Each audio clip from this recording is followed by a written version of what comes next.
Okay, so for this playlist, we're going to cover a few main physics concepts, and then basically how those apply to biology and training. So the first thing we're going to discuss is going to be the concept of distance. So obviously the space that we inhabit is 3 dimensions. So generally there's 3 dimensions. Whenever we model it, we usually use like an X, Y, Z type of axis or coordinate system. In terms of training, we normally break that up into three planes of motion. So the way to kind of think of like a plane of motion is, within a plane of motion, you basically have 3 axes that you can rotate on. So if you have a ball right here, you have one axis of rotation where the ball can rotate essentially this direction. You have the axis of rotation where the ball can also rotate this direction.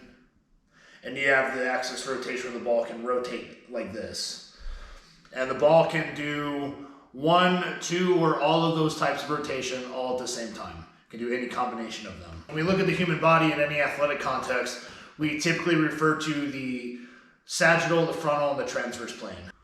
So if we go back to our ball, we have that forward-backward motion. We have this motion here. So this ball is traveling on a plane that basically runs this way. So imagine like a big sheet of glass, cutting through the ball, and the ball moves along that plane.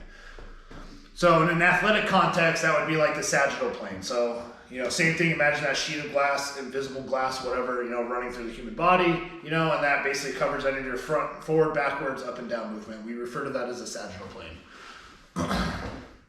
Now, whenever we look at like side-to-side movements, that's typically what we refer to as the frontal plane. So anytime we do look at any kind of movement where we're moving side to side, doing cartwheels, any kind of direction changes from side to side, we typically refer to that as frontal plane movement.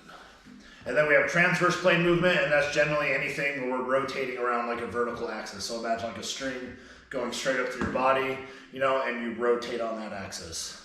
In broad terms, in the sagittal plane, you're looking at basically flexion and extension of all your major joints. So, shoulder flexion, shoulder extension, sagittal plane movement, hip extension, hip flexion when you sit down, sagittal plane movement, do any kind of calf raise, sagittal plane movement. Frontal plane movement, so you have movement in this direction for the shoulder, this is a sagittal plane movement, this is a frontal plane movement whenever we're moving kind of in this plane here. Anytime you move your hip, do any kind of leg raise out to the side, that's a frontal plane movement. For transverse plane movement, that's where we're going anything like this. So sagittal plane movement, frontal plane movement, and then transverse plane movement.